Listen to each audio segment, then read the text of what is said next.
এখানে অনেক লোক সমাগম। অনেক সময় অপেক্ষা করে মাজারের ভিতরে প্রবেশ করলাম।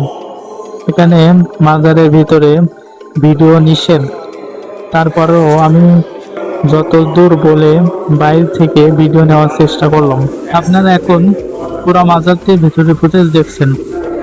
বিশাল লাল কাপড়, তার উপরে কালো কাপড়ের ঢাকা মাজারটি। এখন আমি মাজারের বাইরের অংশে আছি। এই কবরটি জানা যায় খানজাহান আলী রহমতুল্লাহ আলাইহি খুব কাছের এক ভক্তবৃন্দের কবর, যার স্থান আল্লাহর ওলির পাশে রাখা হয়েছে।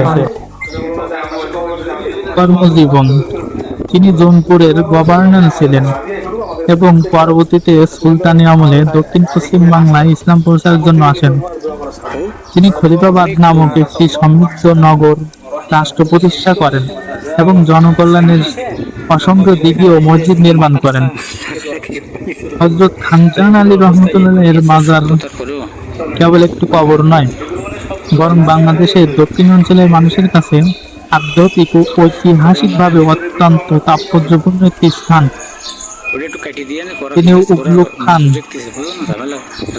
তিনি উলুগ খান ও খানি আজম উপাধিতে ভূষিত হয়ে বাগেরহাটের খলিফাবাদে একটি স্বাধীন বা আধা স্বাধীন রাজ্য স্থাপন করেন।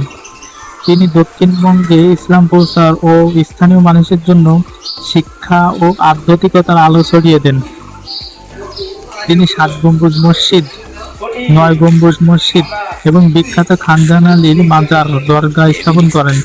এছাড়া তিনি পানির সংকট দূর করতে খানজাহান আলী ঠাকুরদিঘি ও পুরাতন মাজার সহ অসংখ্য গাঁথনি যুগ যুগ ধরে স্মৃতি হয়ে দাঁড়িয়ে আছে, বাংলার মানুষের কাছে এক নিদারুণ দৃষ্টান্ত।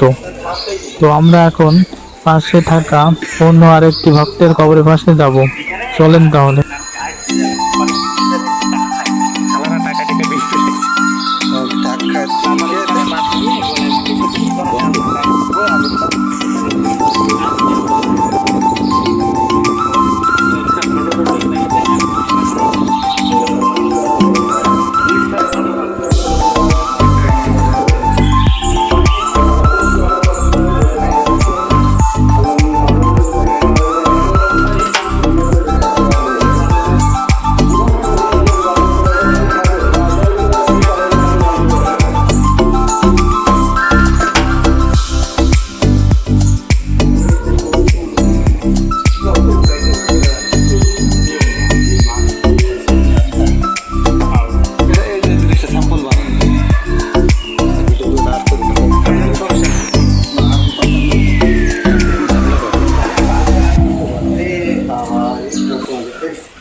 ভক্তের কবরের পাশে একটি কালো পাথর এর ইতিহাস রয়েছে, যেটি এখানে রাখা রয়েছে।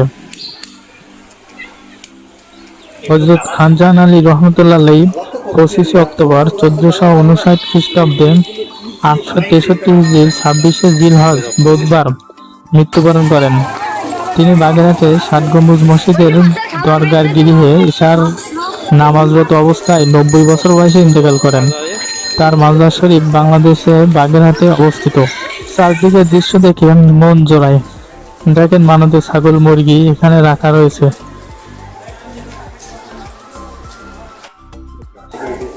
আমরা এখন অন্য আর এক ভক্তবৃন্দের কবরের পাশে দাঁড়িয়ে আছি।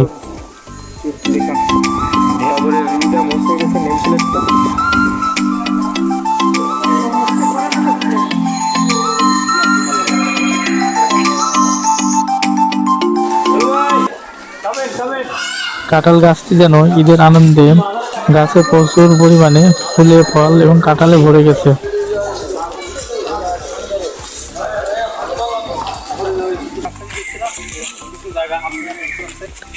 আমরা যে স্থানটিতে আছি এটা মাটির পাহাড় কেটে করা হয়েছে, কারণ খানজাহান আলী বাগেরহাট অঞ্চলে আসলে ইসলাম প্রচারের উদ্দেশ্যে। তখনকার সময় এসব অঞ্চলে বন জঙ্গল ভরা ছিল। তিনি গাছ ও মাটির পাহাড় জঙ্গল কেটে রাস্তা তৈরি করে যোগাযোগ ব্যবস্থা উন্নত করেছেন।